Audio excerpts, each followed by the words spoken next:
जो रास्ता ईश्वर ने आपके लिए खोला है उसे कभी भी बंद नहीं कर सकता। कोई भी कारण हो, कोई भी बात हो, चिढ़ो मत, गुस्सा मत करो, जोर से मत बोलो, मन शांत रखो, विचार करो, फिर निर्णय लो। आवाज से आवाज नहीं मिटती बल्कि चुप्पी से मिटती है। तकलीफ सिर्फ आपको होगी, दुख भी आपको ही होगा। मन शांत रखोगे तो सुख भी आपको ही मिलेगा। समस्या आती है तो उसका अंत भी निश्चित है। संबंध बड़ी बड़ी बातें करने से नहीं, छोटे छोटे भाव को समझने से गहरे होते हैं। आज मुश्किल, कल थोड़ा बेहतर होगा। बस उम्मीद मत छोड़ना, भविष्य जरूर बेहतरीन होगा। संसार में सभी एक जैसे नहीं हैं, इसीलिए जिसने तुम्हारा साथ दिया उसका साथ दो, तथा जिसने त्याग दिया उसे तुम भी त्याग दो। जीवन में रिश्ते धागों की तरह है, जिस धागे की गांठें खुल सकती हैं उस धागे पर कैंची नहीं चलानी चाहिए, क्योंकि रिश्तों की छोटी छोटी खुशियां ही तो जीने का सहारा बनती है। ख्वाहिशों का क्या, वो तो पल पल बदलती है। आत्मा को निरंतर साफ करते रहें, दुनिया को निरंतर माफ करते रहें, परमात्मा को निरंतर याद करते रहें। सभी धर्मों को छोड़कर मेरी शरण में आ जाओ, मैं तुम्हें सभी पापों से मुक्त कर दूंगा, इसमें कोई संदेह नहीं है। गीता उपदेश।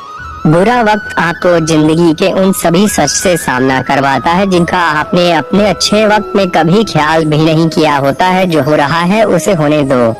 तुम्हारे ईश्वर ने तुम्हारी सोच से भी बेहतर तुम्हारे लिए सोच रखा है। बुराई अवश्य रहना चाहिए, तभी तो अच्छाई इसके ऊपर अपनी पवित्रता साबित कर सकती है। विश्वास अगर खुद पर रखो तो हमारी शक्ति बन जाती है, और दूसरों पर रखो तो वो अपनी ही कमजोरी बन जाती है। आप कब सही थे इसे कोई याद नहीं रखता है, लेकिन आप कब गलत थे इसे सब भी हमेशा याद रखते हैं।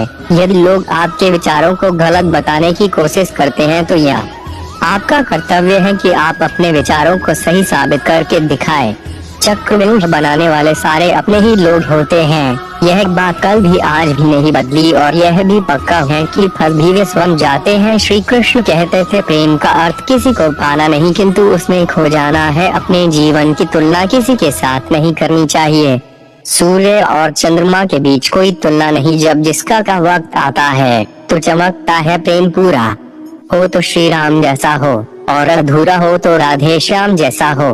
प्रेम यदि पक्का हो तो विवाद चाहे कितना भी गहरा हो, संबंध शेष रह ही जाता है। प्रेम का लक्ष्य सदा परमात्मा है, इसलिए तुम्हें जिससे भी प्रेम होगा उसमें तुम्हें परमात्मा की झलक जरूर दिखने लगेगी। प्रेम पूरा हो तो श्री राम जैसा हो, और अधूरा हो तो राधे श्याम जैसा हो। मुझे मालूम था कि वो मेरा हो ही नहीं सकता, मगर देखो मुझे फिर भी प्रेम हो गया। उसे इश्क की हमारी बस इतनी सी कहानी है। तुम बिछड़ गए, हम बिखर गए, तुम मिले नहीं और हम किसी और के हैं नहीं। कुछ ऐसे लगाव और चाहते होती है कि हाथों में हाथ नहीं होते, और रूह से रूह बंधी होती है। मैं विधाता होकर भी विधि के विधान को नहीं टाल सका। मेरी चाह राधा थी और चाहती मुझको मीरा थी, पर मैं हो रुक्मणी का गया। मीरा का प्रेम उपासना था तो कृष्ण को आराध्य बना दिया। रुक्मणी का प्रेम दाम्पत्य का था तो कृष्ण को पति बना दिया। पर राधा का प्रेम उन्मुख था, जिसने कृष्ण को कृष्ण ही रहने दिया। प्रेम असीम विश्वास है, असीम धैर्य है और असीम बल है। हमने अक्सर तुम्हारी राहों में रुक कर अपना ही इंतजार किया। आज मोहे दर्शन से कर दो निहाल। आओ आओ आओ आओ यशोदा के लाल। एक तरफ सांवले कृष्ण, दूसरी तरफ राधिका गोरी जैसे एक दूसरे से मिल गए हों। चांद चकोरी। कृष्ण ने राधा से पूछा, ऐसी एक जगह बताओ जहाँ मैं नहीं हूँ। राधा ने मुस्कुरा के कहा, बस मेरे